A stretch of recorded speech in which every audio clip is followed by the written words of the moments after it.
안녕하십니까? 프리모모TV입니다. 언제부턴가 중국 조선족은 한국에서 존중받지 못하는 존재가 됐습니다. 중국과 한국의 관계가 긴장 국면에 처하면 조선족에 대한 무차별한 언어 공격이 중국 관련 뉴스 댓글에 난무하죠. 조선족 출신인 저로서는 참으로 안타깝게 느껴지는 일인데요. 그래서 저는 앞으로 기회가 될 때마다 조선족들이 어떤 역사적 과정을 거쳐 중국 조선족이 되었는지에 대한 이야기를 해보려고 합니다. 조선족의 역사를 알면 한국인들의 맹목적인 비난이 줄어들 것이고 조선족들도 자신들의 역사를 돌아보면서 현재의 모습을 반추해 본다면 한국인들의 비난에 너무 상처받지 않을 수 있으리라 생각합니다. 최근 한국의 광주광역시에서 정율성 공원을 조성한다고 해서 한국 사회에서 논란이 있었습니다. 사실 광주광역시 전라남도에서 정율성을 기리는 사업을 시작한 것이 최근의 일이 아닙니다. 그런데 코로나 사태 이후 한중 관계가 냉각되면서 정율성을 기리는 문제도 한국 사회에서 다시 주목을 받게 된 것입니다. 전 세계적으로 공산주의 사상이 만연했던 20세기 초반 한반도에도 공산주의 이념에 따라 나라를 되찾아야 한다는 공산주의자들이 많았습니다. 그들은 일제의 탄압을 피해 중국 경내에서 활동을 했는데 중국 공산당 신분으로 활동했죠. 이들은 김대중 정부가 들어선 이후 한국에서 국가 유공자로 인정받은 경우들이 많은데요. 바로 정율성과 같은 인사들입니다.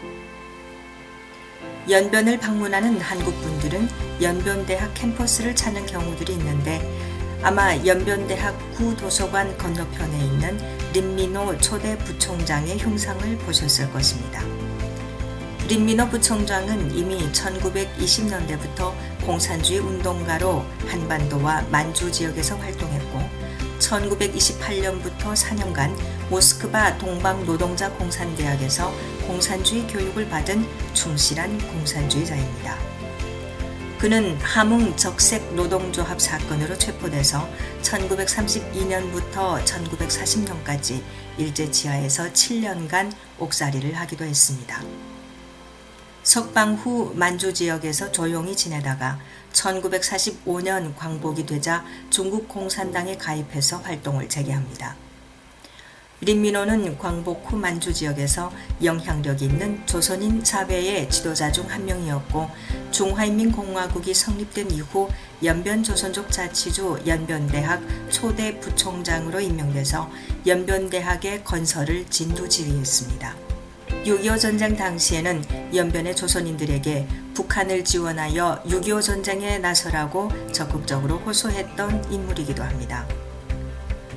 당시 공산당의 지배하에 있었던 중국의 조선인 사회는 이승만과 미제가 북한을 침략했다는 중국 당국의 선전을 믿고 북한을 도와 한반도를 공산주의 체제로 통일해야 한다고 인식했습니다. 그러다 보니 당연히 중국에 있었던 조선인들은 북한과 중국 편에 서서 6.25 전쟁을 지원하고 나섰던 것입니다. 6.25 전쟁 이후 중국과 한국은 적대적인 국가로 됐습니다. 그렇게 수십 년이 흘렀고 1990년대 들어 동유럽 사회주의 국가들이 붕괴되고 냉전이 종식되는 듯한 분위기 속에서 1992년에 한중 수교도 이루어졌죠.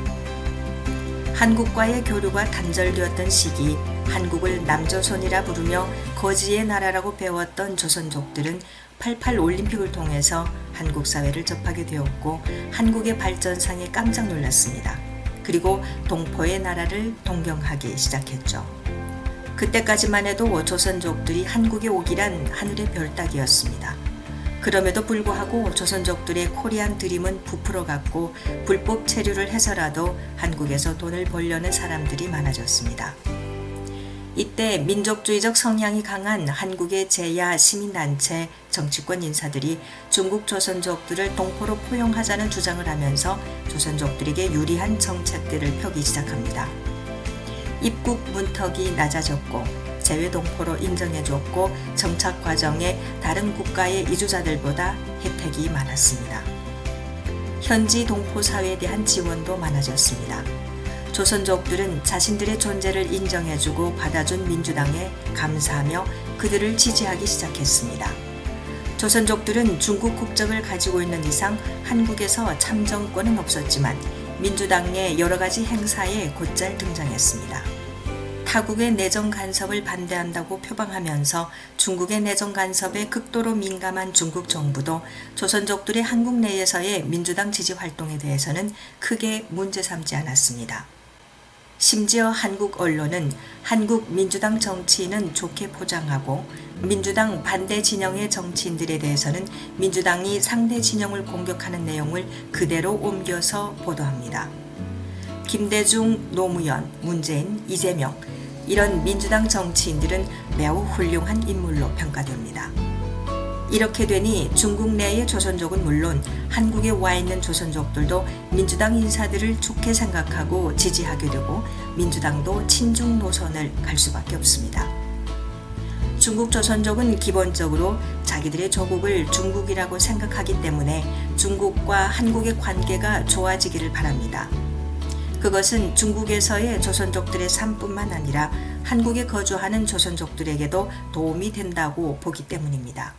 김대중 정권이 들어서고 한국 정부에서는 중국에서 공산주의 계열에서 독립운동을 했던 인사들을 국가유공자로 인정해주기 시작했습니다.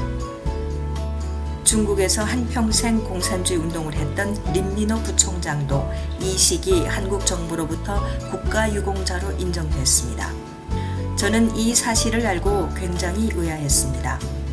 대한민국은 자유민주주의 국가이고 중국에서 공산주의 계열에 속해 독립운동을 했다는 사람들은 대한민국을 지구상에서 없애버리려고 평생토록 활동한 사람들인데 이런 인사들을 한국 정부는 왜 국가유공자로 인정해주고 많은 혜택을 주는 거죠?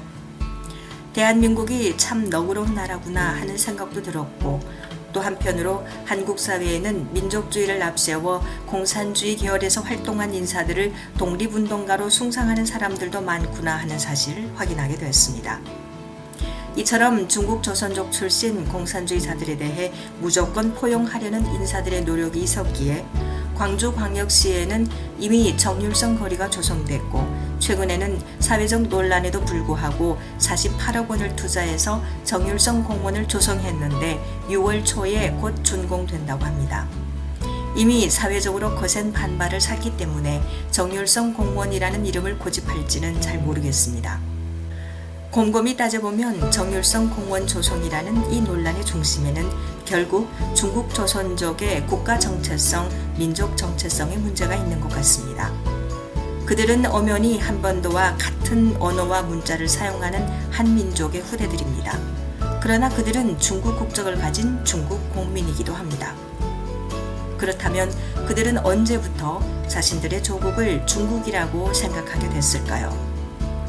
조선족들은 한반도 주민들과 같은 민족이지만 조선족의 국가관은 6.25 전쟁을 기점으로 완전히 중국으로 바뀌게 됩니다.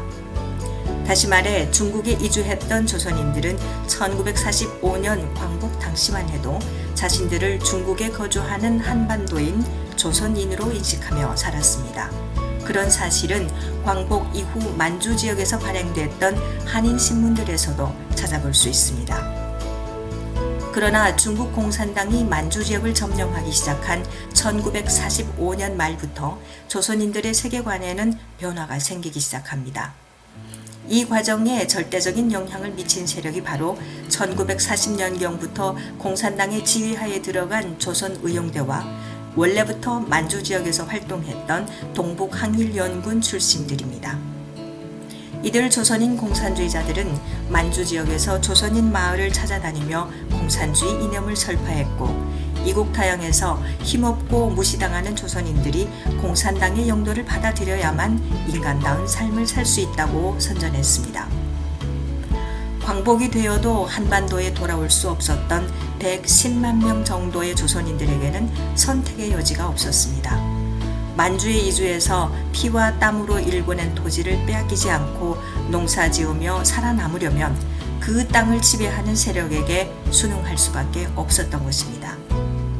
그리고 공산주의 초기 활동가들에게는 가진 것이 없는 무산계급의 이익을 대변해야 한다는 열정과 신념, 진정성이 보였기 때문에 조선인들은 그들의 지배를 절대적으로 환영했죠. 그렇게 그들은 공산당의 이념을 받아들이고 공산당의 지도를 절대적으로 수용하고 무산계급 전사로 변해갔습니다.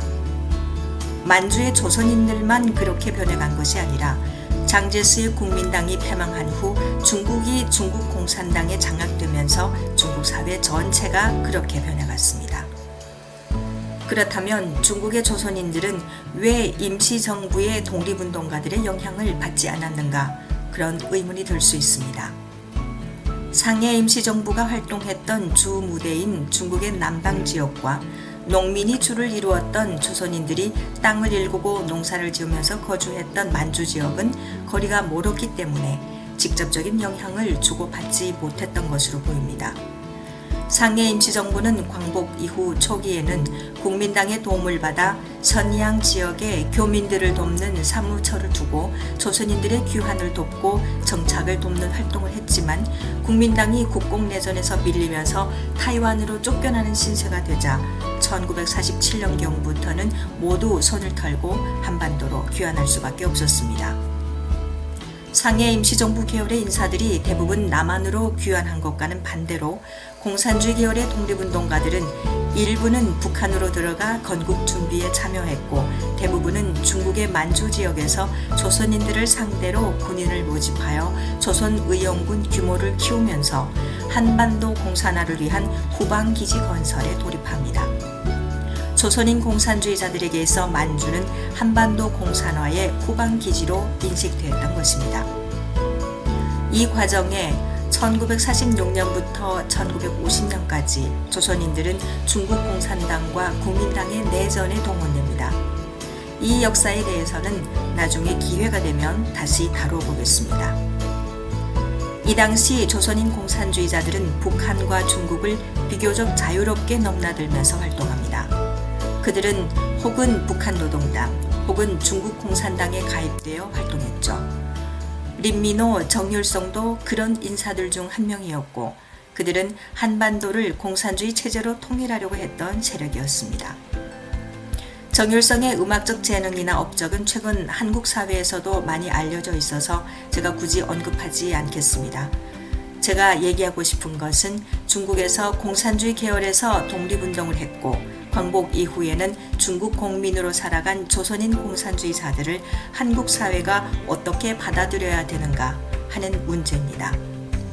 이 문제는 한국 사회가 외면할 수 없는 중요한 문제라고 생각됩니다.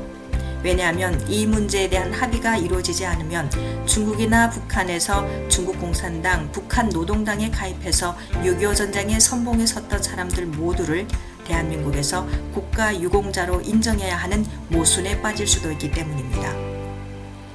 만약 한반도가 자유민주주의 체제로 통일이 된 상태라면 과거의 그 어떤 역사든 너그럽게 포용하자는 주장이 먹힐 것입니다.